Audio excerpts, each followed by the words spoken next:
मोदीजींचं जे स्वप्न आहे 2047ला विकसित भारत घडवण्याचं आणि 5 ट्रिलियन इकॉनॉमी जे ते स्वप्न आहे, त्या 5 ट्रिलियन इकॉनॉमीमध्ये माननीय मुख्यमंत्र्यांचं स्वप्न आहे की 1 ट्रिलियन इकॉनॉमी ही महाराष्ट्राची असली पाहिजे. आणि 1 ट्रिलियन इकॉनॉमीमध्ये PMR ग्रोथ हब आता आपल्या इथे एस्टॅब्लिश झालेला आहे.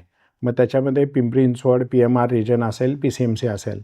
तर PCMCमध्ये आपण जर पाहिलं तर एका बाजूला ॲटोमोबाईल हब आहे, एका बाजूला IT हब आहे, एका बाजूला एज्युकेशनल हब आहे आणि सांस्कृतिक वारसा पण ह्याला संत तुकाराम महाराजांचा, जगद्गुरू ज्ञानेश्वर महाराजांचा आहे.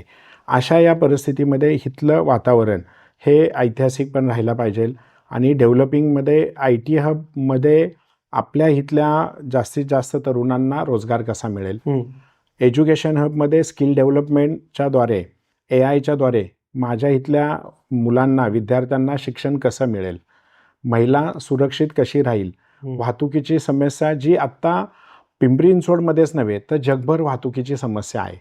आपण जर पाहिलं तर पिंपरी चिंचवड शहरामध्ये केवळ 7% हे रोड आहेत टोटल लँडच्या.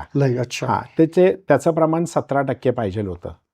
तर ते डेव्हलपमेंट कशी वाढवता येईल, रस्ते रुंद करता येत नाही किंवा रस्ते वाढवता येत नाही तर एलिव्हेटेड रोड असेल, अंडरपास असेल, टनेल्स असतील, याच्याद्वारे येणाऱ्या फ्युचरमधली ट्रॅफिक कशी कमी करता येईल आणि प्रत्येकाला चांगलं आरोग्य देण्यासाठी मग गार्डनची व्यवस्था असेल, प्लेग्राऊंडची व्यवस्था असेल की जे आत्ता आम्ही येणाऱ्या काळामध्ये त्या एरियानुसार, त्या पॉप्युलेशननुसार कुठे कमी आहे आणि कुठे गरज आहे हे सगळं करण्याचं माझं पुढचं मानस असणार. तुमचा तरी एक जाणवतं की बुवा यशवंतराव सारखं एक चांगलं रुग्णालय महापालिकेचं आहे, पण नंतर तसं काही दुसरं महापालिकेचं काही डोक्यामध्ये, तुमच्या डोक्यामध्ये काय आहे का? असं एक स्वतंत्र असं एक रुग्णालय असावं की जिथनं जिल्हाभरातनं लोक येतात आणि त्यांना चांगली सेवा मिळू शकेल?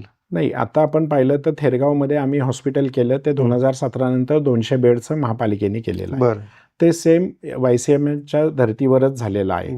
आणि जिल्हा रुग्णालय, जिल्हा रुग्णालय पण औंधचं आहे. त्याच्यामुळे ह्या परिसरामध्ये आता आम्ही ते अपग्रेड करायचं काम करणार आहोत. जास्तीत जास्त सामान्य जनतेला कमी खर्चामध्ये चांगल्या पद्धतीचे उपचार कसे मिळवता येतील यासाठीचे आम्ही तिथे अपग्रेडेशन हॉस्पिटलमध्ये करत आहोत. मग आमच्या सांगवीमधील हॉस्पिटलही आम्ही अपग्रेड करतोय आणि जे मुंबईच्या धर्तीवर आपणा दवाखाना ही कन्सेप्ट आम्ही प्रत्येक प्रभागामध्ये करायचं आम्ही आता येणाऱ्या मॅनिफेस्टोमध्ये आम्ही ते घेतलंय. ओके. सोशल मीडियाच्या भाऊ गर्दीत विश्वासार्हतेने चकाकणारे नाव म्हणजे लेट्सअप मराठी. सगळ्यांना, सगळ्या नागरिकांना ती स्पीच, ती लेट्सअप वरील मुलाखती म्हणजे विचारांचा खजिना. त्यानंतरच्या निवडणुकीमध्ये मला सोडून गेले.